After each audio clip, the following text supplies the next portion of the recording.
دريد لحام نجم في سماء الكوميديا العربية. بدمشق في سوريا ولد دريد لحام عام 1934. درس علوم الفيزياء والكيمياء وعمل مدرسا في بلدة صلخط جنوب سوريا حتى عام 1959.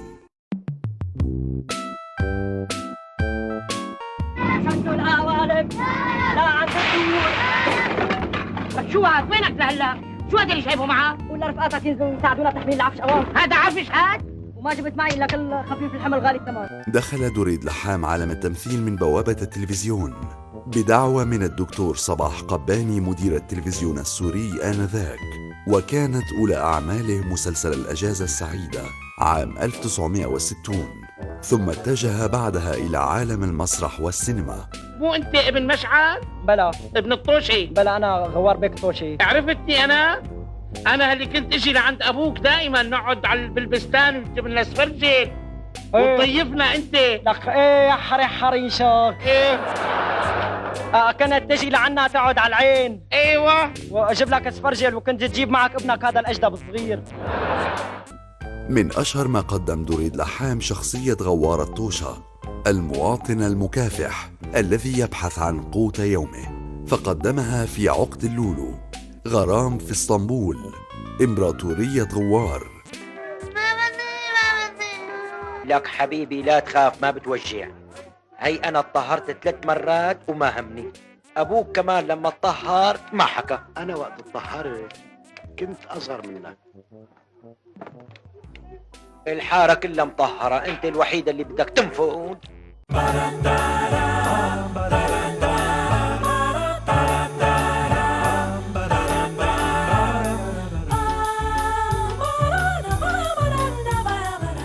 كما قدم خلال مشواره الفني العديد من الأعمال التي حققت نجاحا كبيرا، مثل فيلم الحدود،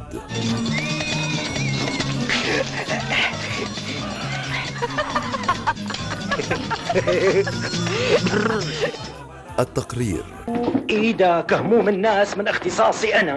لا بتريك. ما بتريك. وين سفلو؟ هلأ فهمت ليش هموم الناس ما عم توصل. ياخذوا لك وطز عليك وعليه. ايه؟ باب الهموم الشعبية وطز عليك وعليه. كفرون،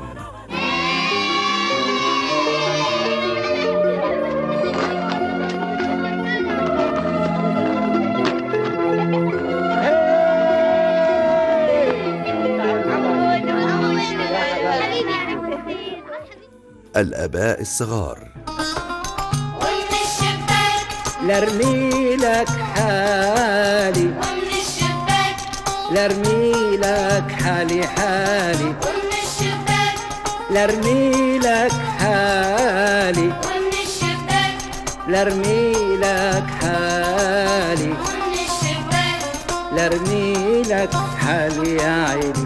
يا حلو يا شاغل بالي. ولم تتوقف إبداعات لحام فقط بالسينما، لكنه أبدع أيضا على المسرح، فقدم قضية وحرامية، ضيعة تشرين، وغيرها من النجاحات التي حققها دريد لحام على خشبة المسرح.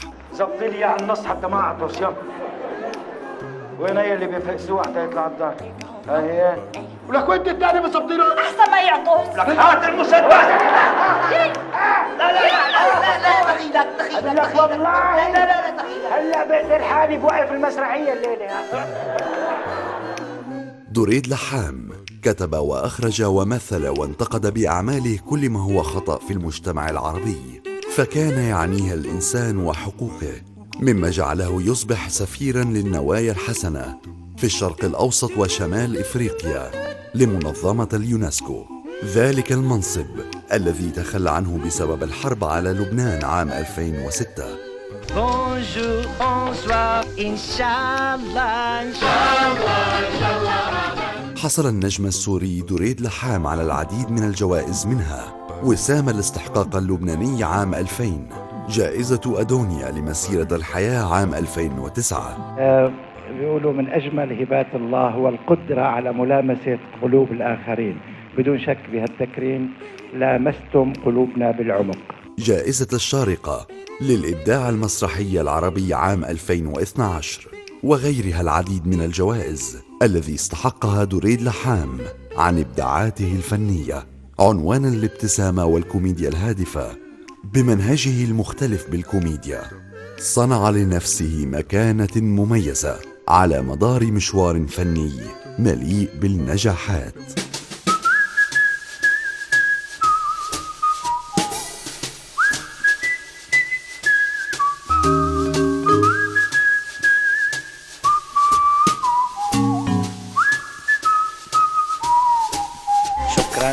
شكرا. أي شكرا.